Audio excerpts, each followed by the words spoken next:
나라와 나라 사이의 경계를 뭐라고 할까? 국경이라고 하죠.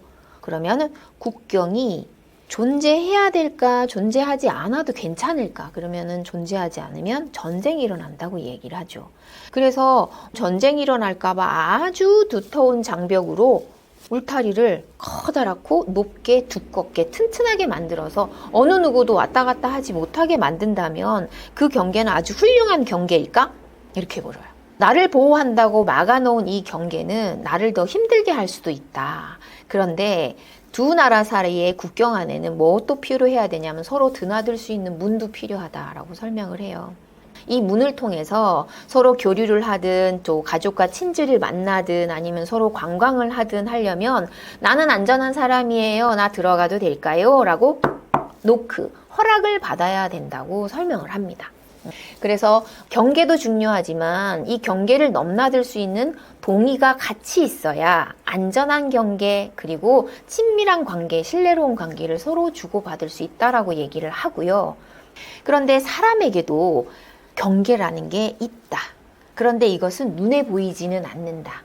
누구나 존중받아야 하는 영역에 경계가 있다라고 설명을 하는 거죠. 그리고 이 경계는 여러 가지 종류의 경계가 있다라고 합니다. 자, 첫 번째가 물리적 경계예요. 이것은 아이들한테 설명하기도 쉽고 뭐 다 그렇죠. 어떤 일기장이 있어. 그것이 책상 위에 펼쳐져 있어. 그런데 펼쳐져 있다는 이유로 누구나 아무나 봐도 된다는 얘기는 아니야. 그러면 그 일기장의 주인은 누구다? 그렇지, 주인이 있지. 그러면 그 일기장을 보려고 하는데 만약에 주인이 싫다라고 얘기하면 스톱해야 되는 거지. 또 보고 싶을 때는 그 주인의 허락을 반드시 받아야 하는 거. 이건 물리적 경계는 뭐예요? 침범, 도둑, 뭐 범죄 이런 얘기를 하기에도 아주 좋은 설명이죠. 그리고 어떤 공간에 들어갈 때도 어때요? 똑똑 노크 필요하다라고 얘기를 합니다. 그러면서 이제 들어주는 예가 이거예요. 굉장히 친한 친구가 있어요. 부모님들도 서로 친해요. 서로 놀러도 자주 왔다 갔다 해요. 당연히 그 집의 비밀번호를 알아요. 하지만 내가 그 집의 비밀번호를 알고 있다고 하더라도 함부로 띠리띠띠 하고 누르고 들어가면 될까? 안 된다. 왜? 물리적 경계는 지켜져야 하기 때문에. 이렇게 얘기를 해요. 그러면 제가 이제 강조하고 싶은 건 이제부터 시작인 거죠. 두 번째가 신체적 경계다. 그래서 이 경계는 나를 둘러싸고 있는 보이지 않는 경계라는 게 있다. 그런데 이 경계도 친밀감을 서로 나눌 때는 경계가 허물어질 때도 있다. 하지만 반드시 어떤 과정을 거쳐야 하나? 동의를 구해야 하는 과정을 거쳐야 한다. 그러면 굉장히 기분 좋은 접촉이 있고 기분 나쁜 접촉이 있겠죠. 근데 사람들마다 좋아하는 접촉도 있고 또 싫어하는 접촉도 있어요. 그래서 이제 아이들한테 손을 들고 이렇게 한번 해보기를 합니다. 머리 쓰다듬는 거 좋아하는 친구, 싫어하는 친구? 팔짱 끼는 거 좋아하는 친구, 싫어하는 친구? 뒤에서 빽해고 좋아하는 친구, 싫어하는 친구? 이렇게 물어봐요. 그래서 선생님이 왜 이렇게 들었다 놨다 손을 한번 들어보라고 하는 걸까? 그러면 달라요. 그렇지. 사람들마다 좋아하는 접촉과 싫어하는 접촉은 다르다. 그러면 사람이 서로 친해졌다라고 하는 것은 어떤 의미냐 하면 상대가 어떠한 접촉을 좋아하는지, 어떠한 접촉을 싫어하는지, 어떤 걸 좋아하는지, 어떤 걸 싫어하는지를 많이 알고 있다라고 하는 게 바로 친해지는 것이다. 자, 그러면 상대가 어떤 접촉을 좋아하고 싫어하는지는 어떻게 할 수 있을까? 간단해요. 물어보면 된다. 그래서 동의는 체화해야 된다. 습관화되어야 된다라고 하는 거죠. 그래서 집에서조차도 가정 내에서조차도 아무리 부모 자식 간이라 할지라도 신체적 경계는 여러분이 지켜주는 문화를 가지셔야 한다라는 거죠. 만약에 몸을 씻기던가 뭐 속옷을 갈아입힌다던가 이제 필요에 의해서 이제 몸을 보여줘야 하는 경우가 있잖아요. 이럴 땐 부모님이라 할지라도 엄마가 지금 너 등에 뭐가 났나 이렇게 볼 거야 얘기하면서 이렇게 그리고 엉덩이가 이렇게 지저분한데 엄마가 닦아주려고 할래 그래서 팬티도 이렇게 벗길게 라고 얘기해 준다던가. 그래서 이 경계를 넘어갈 때는 항상 물어보는 것을 습관화해야 된다라는 거예요. 이게 이제 성폭력하고도 굉장히 밀접하죠.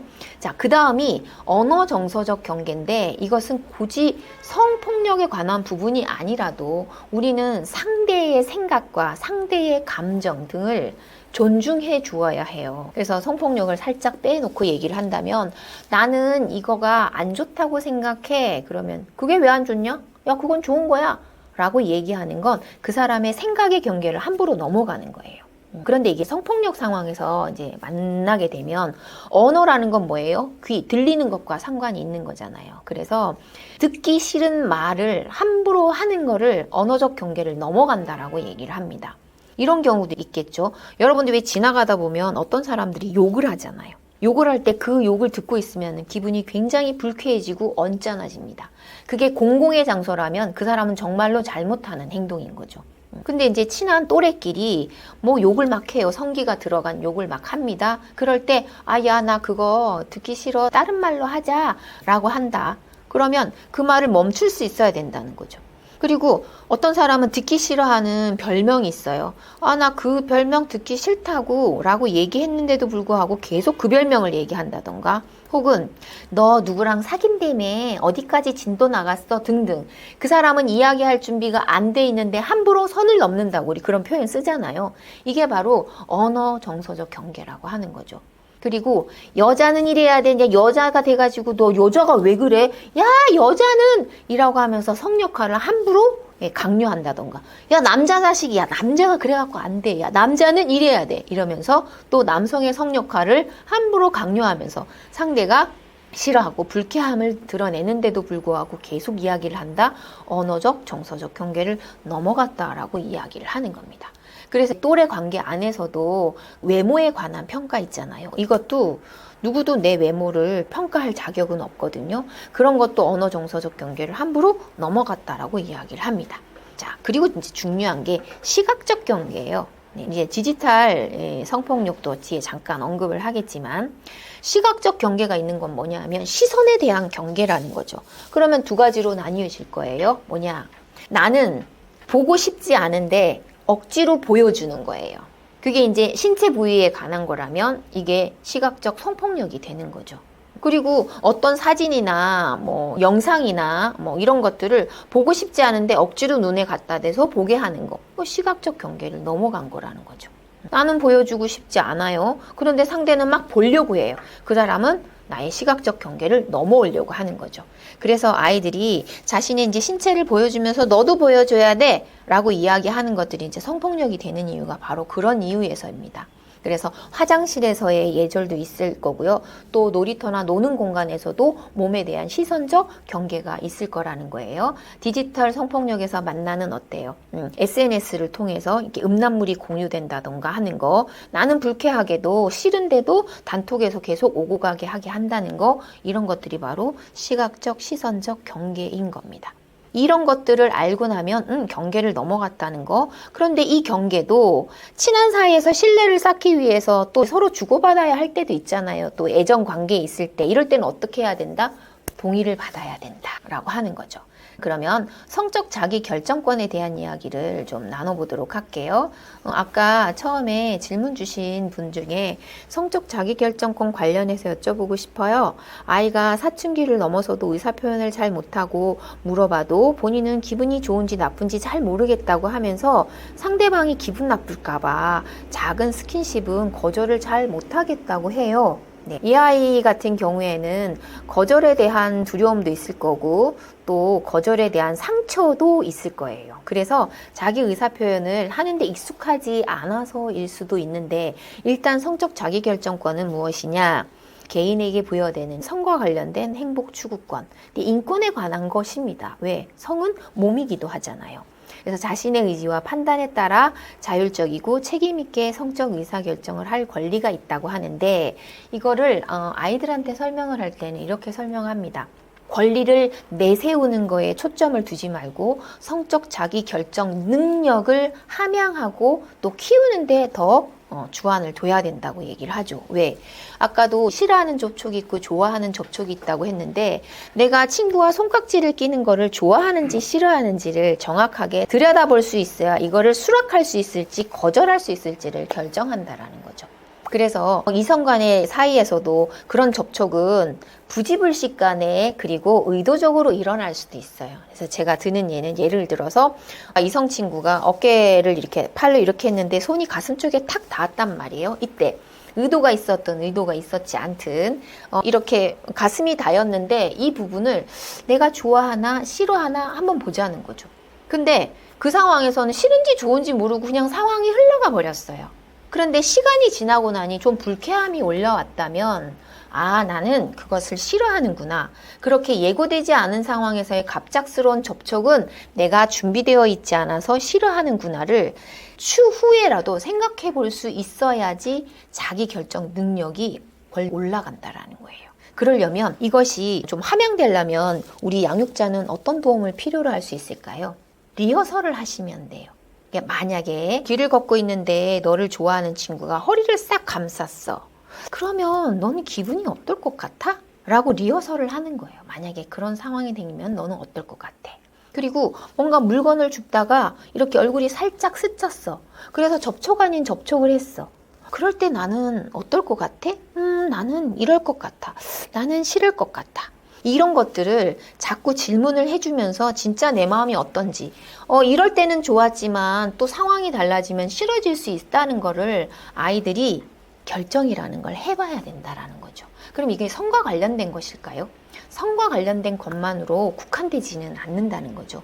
음식을 먹을 때도 마찬가지예요. 나는 짠맛을 좋아하는지 단맛을 좋아하는지 아니면 단짠을 좋아하는지 이런 것들도 표현할 수 있게 성과 관련된 접촉 말고도요. 일상에서도 본인이 무엇을 좋아하고 무엇을 싫어하는지 이것은 진로 지도하고도 연관이 있어요. 그래서 이런 대화를 자주 나눠보시는 게 대화 시작하지 않아도 평상시에 길을 가면서도 얼마든지 할 수 있다는 거죠. 길을 가고 있는데 저쪽 횡단보도 맞은편 쪽에 어떤 연인이 굉장히 스킨십을 진하게 하고 있어요. 이럴 때 그냥 눈 돌리면서 빨리 그 자리를 피하려고만 하지 마시고 아이하고 이야기를 해보시는 거예요. 너는 저런 거 보면 어떤 생각이 들어? 라고 하는 거죠. 그러면 아이는 아무 생각이 없다가도 아니 자기 좋아서 하는 건데 뭐 어때? 라고 이야기할 수도 있고요. 또 어떤 아이들은 나 싫어, 딱 싫어, 왜 저러는지 몰라, 더러워 뭐 이렇게 얘기할 수도 있어요. 그렇게 본인이 싫고 좋고를 얘기할 때 토를 달고 그것이 맞다 틀리다로 평가를 해버리기 시작하면 아이는 자기 의견을 얘기하지 않는다는 거죠. 그래서 그럴 땐 그렇게 생각하는구나. 그리고 여러분이 마음을 먹고 이런 메시지는 줘야 되겠다 할 때 그때 그 건에 대해서 엄마가 생각해 봤는데 이것도 한번 생각해 보자 라고 하면서 이야기를 던지셔도 좋아요. 자, 성적 자기결정권은 나에게도 있지만 상대에게도 있어요. 나는 좋아서 하는 접촉이 있지만 상대는 싫을 수도 있잖아요. 그리고 우리 둘은 좋지만 우리 둘을 둘러싸고 있는 많은 다수가 싫어할 수도 있죠. 그래서 이런 상황을 설정을 해서 아이하고 이야기를 해보셔야 아이들은 자기 결정 능력이 올라가고요. 성적 자기 결정 능력이 올라간다라는 거죠. 그래서 의사결정 능력이 바로 성적 자기결정 능력의 아주 작은 시초가 될 수 있다라고 하는 겁니다. 그래서 나의 성적 자기결정권과 너의 성적 자기결정권이 잘 조율이 되어야 하겠죠. 그래야 우리는 공존이라는 걸 할 수 있을 거고요. 서로 사람과 친밀하게 또 사귈 수도 있을 거고 사랑도 할 수 있을 거고 친구로서 함께 좋게 살아갈 수도 있겠죠.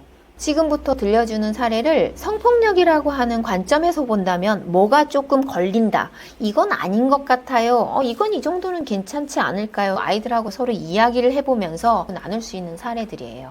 예를 들면 친구들이 연애에 관해서 자꾸 물어봐요. 손잡아 봤어? 뽀뽀해 봤어? 이렇게 자꾸 물어봅니다.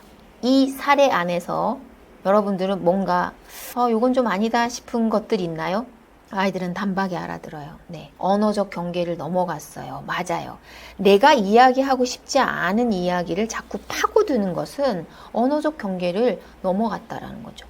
중학생 아이들은 특히 이제 연애에 대해서 관심이 많으니까 이런 언어적 경계를 함부로 넘어가는 경우가 많고, 사춘기 아이들은 본인들의 몸의 변화를 가지고 여러 사람이 있는 데서 떠벌리는 경우들이 되게 많아요. 그것이 바로 언어적 경계를 함부로 넘어가는 것이다. 민감한 주제나 조금은 수치스럽다, 아니면 부끄럽다, 아니면 비밀로 하고 싶다라고 하는 사례들을 가지고 이야기를 나누고 싶을 때도 우리는 동의를 구해야 한다는 거예요. 이런 얘기 나누고 싶은데 지금 괜찮겠어? 라고 묻는 거가 뭐예요? 에티켓이죠. 매너죠. 이런 것들이 있어야 함을 아이들한테 알려주는 거예요. 또 하나의 사례는요. 친구들하고 학원을 이제 마치고 바깥에서 아파트, 요즘 노래 아주 핫하잖아요. 아파트 노래를 부르고 춤을 추면서 그 영상을 서로 이제 찍어서 이렇게 막 노는 거예요. 놀면서 내 핸드폰으로 이제 찍은 것들을 그 출연했던 뭐 4명의 아이들한테 다 공유를 한 거죠. 네. 그런데 다음날 친구들이 뭔가 이게 소란스러운 뭔가를 보면서 하하하 웃고 있길래 이렇게 들여다봤더니 바로 어제 찍었던 영상인데 그 자리에 함께 있었던 아이들이 아닌 거예요. 이 사례 안에서 뭐가 잘못된 것일까? 아이들은 학교에서 교육을 굉장히 철저하게 받아요. 어떻게 받냐면 촬영하는 거, 누군가의 신체를 찍는 거 허락받아야 된다. 그래서 촬영하는데 허락받는다. 그러면 촬영했다고 해서 유포하는 것도 허락하는 것이냐? 아니. 촬영하는 것과 유포하는 것, 오케이 하는 것은 등식이 성립하지 않는다라고 하는 거. 분명히 아이들한테 강조를 해요. 이것이 무엇과 연관이 돼요? 디지털 성폭력하고도 연관이 되죠. 본인의 몸을 아무 허락도 받지 않고 자신의 SNS, 카톡 프로필에 올리는 사람들이 있어. 여러분들 주위에 있어. 누구예요? 그러면 아이들이 누구지? 막 이러거든요. 그러면 제가 여러분들의 부모님 이러면 맞아요! 내 허락도 안 받고 내 얼굴을 막 올려요! 막 이러거든요. 그래서 그런 사안들은 아주 작은 시작이다. 아무리 친한 친구라고 가족이라고 할지라도 연인이라고 할지라도 그 사람의 모습이 들어간 것을 SNS에 올릴 때는 그걸 게시한다고 하죠. 게시할 때는 반드시 허락을 받아야 된다. 그런데 올려도 된다고 허락을 받았는데 3일 뒤에 나 그거 내려줘 얘기를 할 때는 어떻게 해야 된다? 내려줘야 된다. 아주 철저하게 아이들은 교육을 받고 있어요. 그리고 이제 또 하나 사례를 나눌 거는요. 쉬는 시간에 학교 계단에서요. 한 명의 친구를 둘러싸고 3명 정도가 얘를 둘러싸고 있는 거예요. 근데 한 친구가 이 A 친구의 성기 부분을 만지면서 막 키득키득 하고 있는 거예요. 그런데 주변에 있는 그 모습을 보고 있는 친구들도 있고 걔를 둘러싼 아이들도 있는데, 그런데 어떤 친구들은 이러고 있지만 어떤 친구들은 웃고 있어요. 근데 어떤 친구들은 모른 척하고 아무 말도 하고 있지 않아요. 그런데 자신의 몸이 만져지고 있는데도 그 친구는 가만히 있습니다. 이런 상황 안에서 성폭력의 관점에서 보면 뭐가 잘못된 걸까 하고 아이들한테 질문을 던지는 거죠. 그럼 뭐예요? 일단은 신체적 경계를 함부로, 그리고 그 공간은 공적인 공간이에요. 그래서 다른 사람들의 시선을 함부로 경계를 넘어가는 것이다. 이런 거를 이제 공공질서를 해야 한다라고 하잖아요. 그래서 어떤 것들이 잘못됐을까 그냥 질문만 던지는 거예요. 답을 주려고 하지 않고, 답을 구하려고 하지 않고. 자, 이제 이런 상황에서 이제 과한 스킨십을 아이들 사이에서 뭐 강요를 한다. 너 해봐 라고 하는 걸 애정행각 전시라고 하잖아요. 특히 이제 중학생들은 복도에서 이제 그런 스킨십이 있거나 누구가 사귄다라고 소문이 나면 둘러싸서 뭐 뽀뽀해보라는 둥, 뭘 안아보라는 둥 막 이런 요구들이 있을 때 여러분들이 그런 거를 내가 보여줘야 되나? 수라는 그 힘의 차이에 의해서 어쩔 수 없이 그 행위들을 해야 되나? 혹은 아주 떳떳하게 자랑하듯이 불쾌해하는 친구들이 있음에도 불구하고 스킨십을 과하게 하는 게 맞나? 이런 여러 가지 이야기들을 미리미리 나눠주시는 게 상당히 도움이 됩니다.